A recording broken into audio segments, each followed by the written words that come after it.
I used to have, when I was on the Skerries, I'd got a radio for home, like, with the wife, and she could get our wave band. It's the only time I could talk to the wife and she couldn't answer me back. Well, really dull, like, not much you could do to entertain there, like, or anything. No way you could do any gardening or anything like that there. Because, of course, the spray used to spoil everything. You got too much spray over there. And then the only other fault I had that was having 2 Welshmen with me. So you're not Welsh then? No. Well, I've had to learn quite a lot, like, was... Who were the... Can you remember who the 2 were? Mr. Williams and Mr. Humphreys. Not L.O. Williams, was it? He used to live in London Road. He still does. He's 80 now. Yeah. Was he the PK? No, he's one of the senior ones, like, on the... So who was the PK then?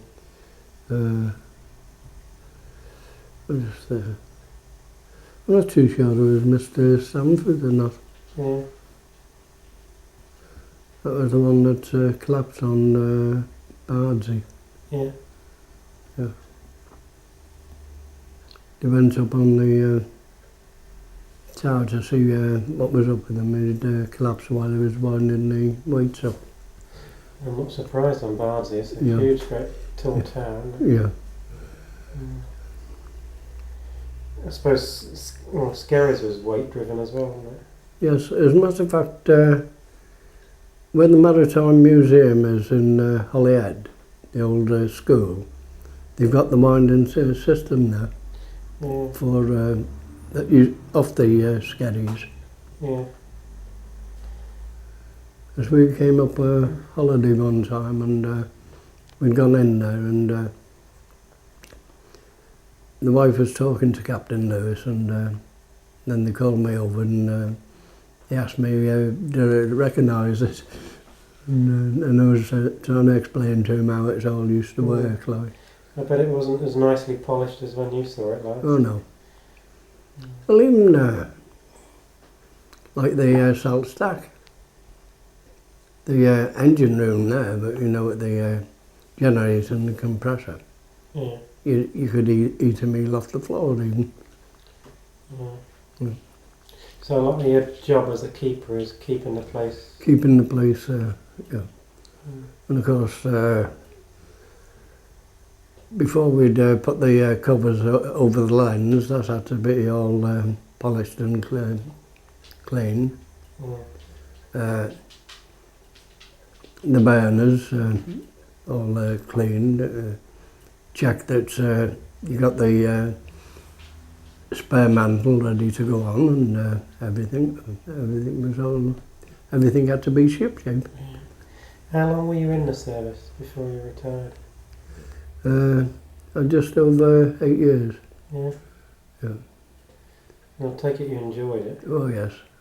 You'd probably do it again if you could, wouldn't you? I'd have loved to have been able to stay with it, like. Unfortunately, it wasn't to be.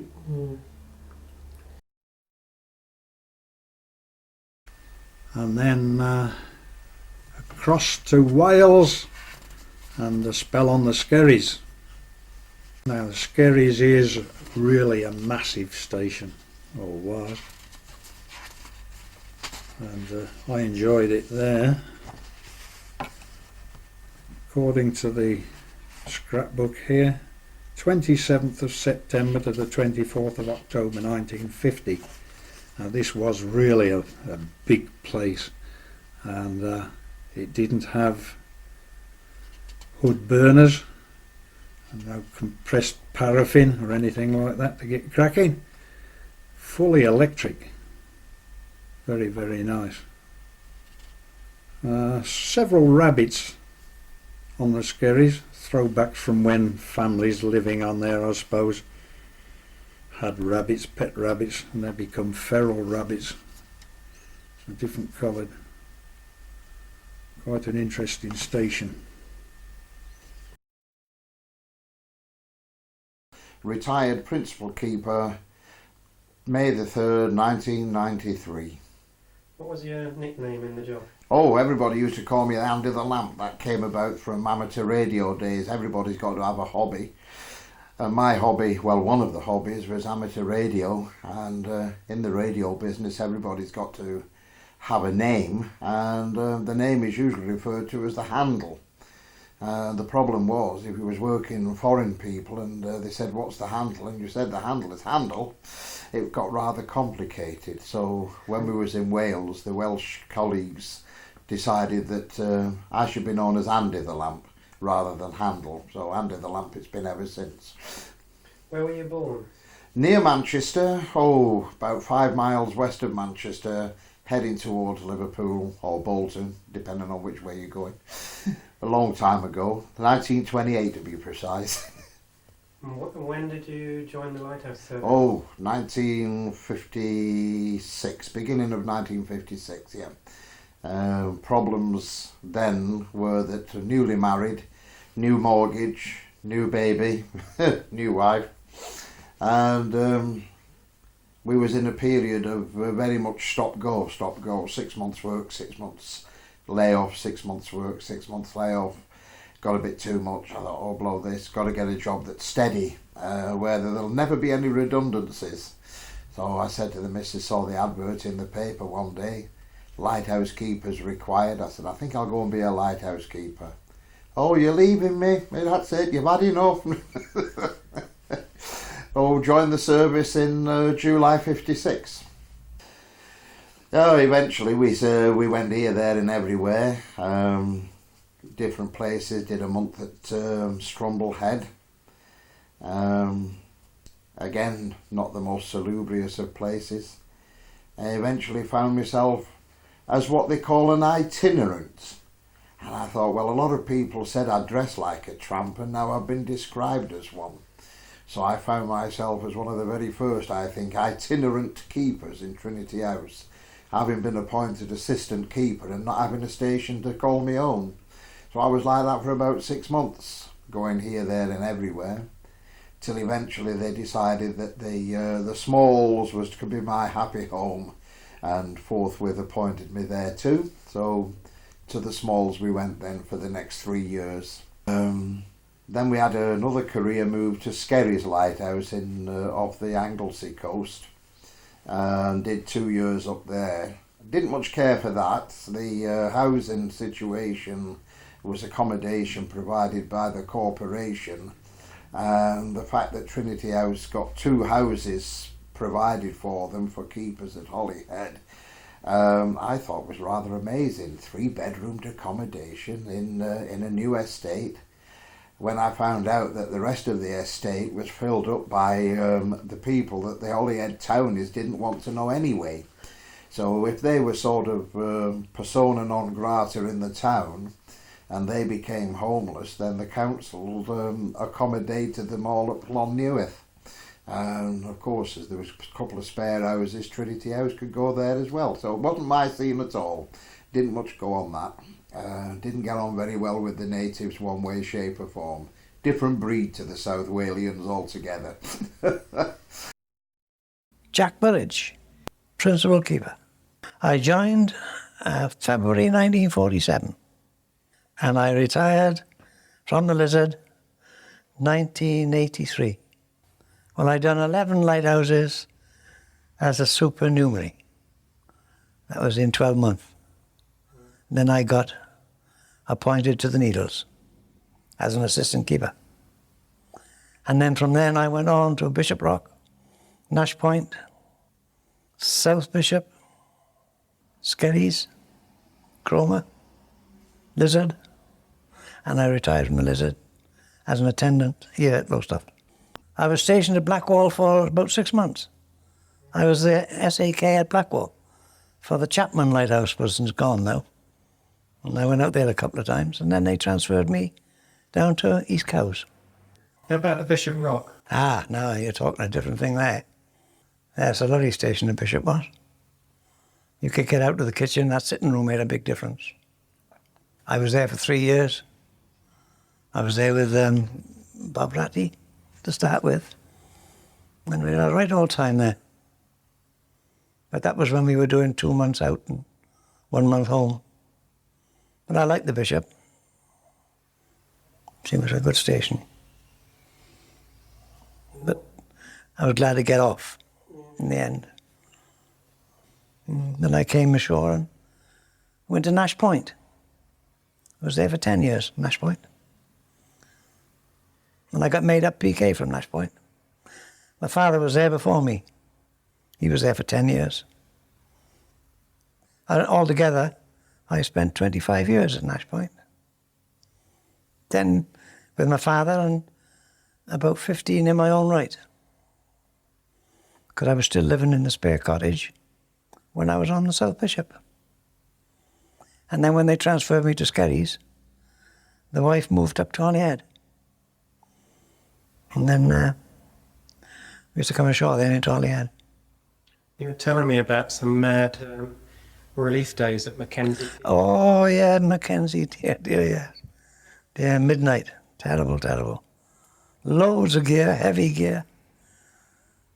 Take into the launch, out to the boat. They haul them up the side of the ship and take them down into the hold. Oh, dear, dear. And we'd all been in the pub. We didn't like it one little bit. We used to shudder when they say, right, Mackenzie, midnight. It was a lot better to have the relief in the morning. So what did you do when you was on the Lighthouse? Ships in bottles. There we are. There was one there. I made that one in South Bishop. Yeah, when I got to Skerries, I was getting orders for so many of them I had to pack it in. I used to send up to Mark Inch in Scotland for 24 dimple bottles from Higgs. And they used to send them down and deliver them into Holyhead Depot. And they used to go out the relief. And they used to come ashore with 24 dimple bottles with ships in. Never had them delivered full then? No, but that's the old bosun in the depot always used to tell me that they were full bottles. And I used to swear blind, no, they're empty bosun. And he would never believe me. Yeah, no, I had to pack that in because my eyesight went a bit, and I had the order up the arm, length of my arm, for ships in bottles, but I just couldn't cope. So I made the wife one, and even that one got sold. So the next one I made for the wife, I put the 2 boys' names on it, so that she couldn't forget. There was great demand, they were.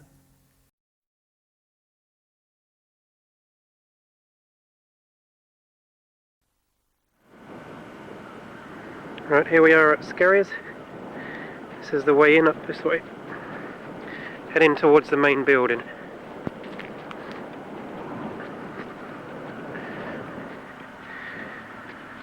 Now in this way, this is the old keeper's quarters here, now taken over by the RSPB during the summertime. And the rest of the time it's empty. These are the old drinking water tanks. And this is one of the outside toilets that used to be. It is no longer in use, I'm glad to say. But we go this way round. This is our entrance now.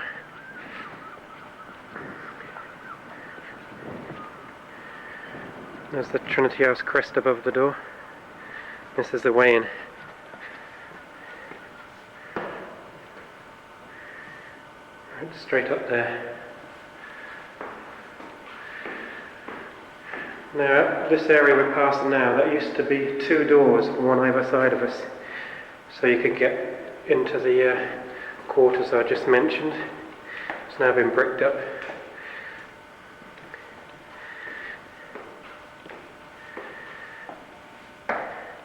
Right, in that way is the stores, up that way is the tower to the lighthouse. In there is the new keeper's quarters, or visiting personnel. And back behind me, down there's the stairs we just came up. And down that passage is a new bedroom. So we'll just have a look at that one first.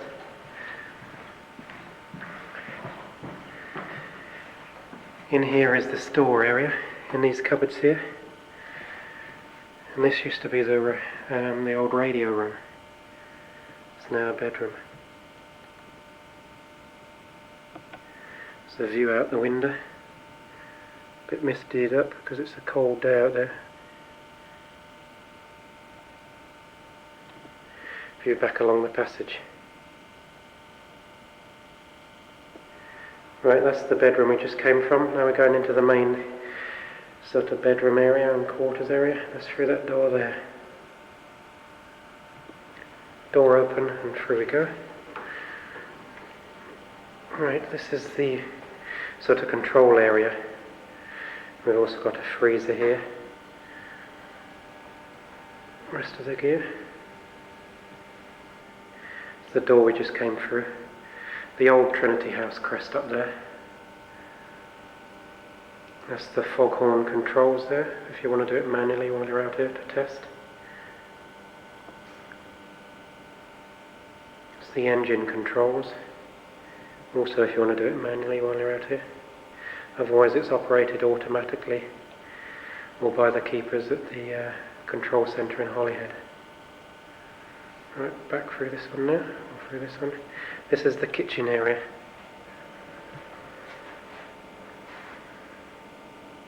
Now this isn't what keepers were used to while they're out here. The quarters were a bit more Spartan than this, but as they've made it automatic they've jazzed it up a bit. This used to be the engine room. The engines are now in the cubicles outside. This is now the radio room. It's a radio link with the outside world, one with a helicopter, wind speed and direction. That's the radio beacon, which will be discontinued in January '92. Freezer. And that's the fog detector poking through the wall there. More electrical equipment. It's looking back towards the door we just came in. Up that way, that's battery rooms. It's 2 rooms full of batteries to run the telemetry gear and stuff up in there. That's the door we were just in. Back through the kitchen into the living room area, which is quite nice.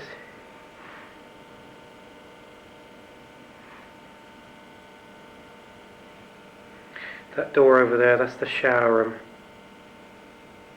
As you can see, gas fire on because this is December.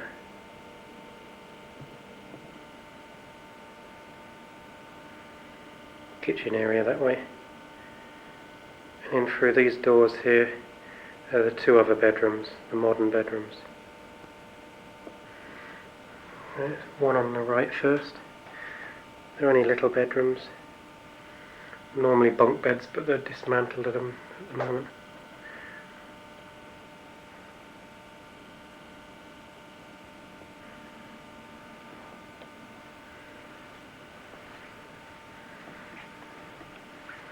This is the other one.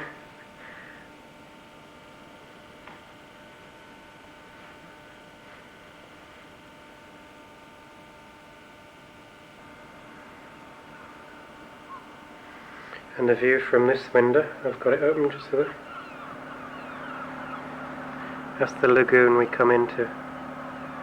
And there's the other little island that's now, you can now get out to because the tide's out. It's cut off during high tide.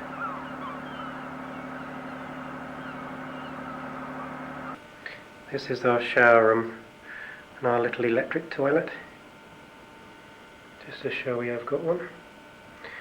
And back this way is back through the lounge and out to go up the tower. And it's out through that door there. Right, that's the door we just came out of. Tower's up there. Just go in here. This is the storeroom. This is in the base of the tower.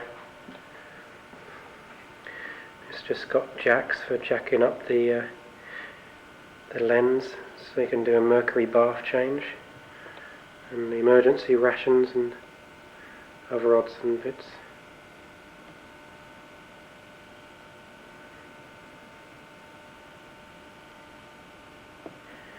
Right, now going up the tower.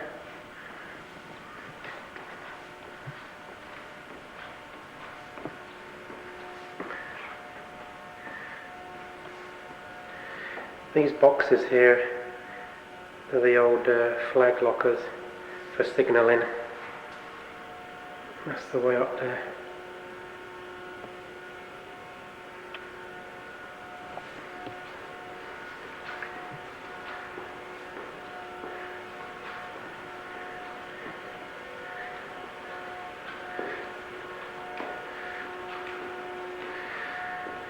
Right, we're on this level. Out there is the new foghorn, that little thing on top. It's an electric one, not like the old diaphragm that used to be here that used to really grunt and groan. That's where we just come up.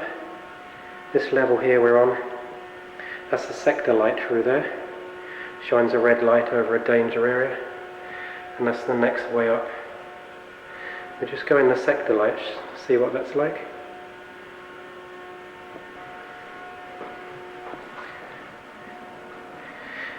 Well, the light isn't red, it's just the shades on the window. There, it shines out over a dangerous reef area. And here's the actual lens. It's not much of a lens at all.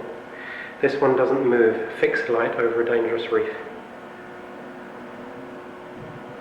And there is 2 bulbs in there. One on, one on standby. Right, back out, and then we head on up the next section, which is up there.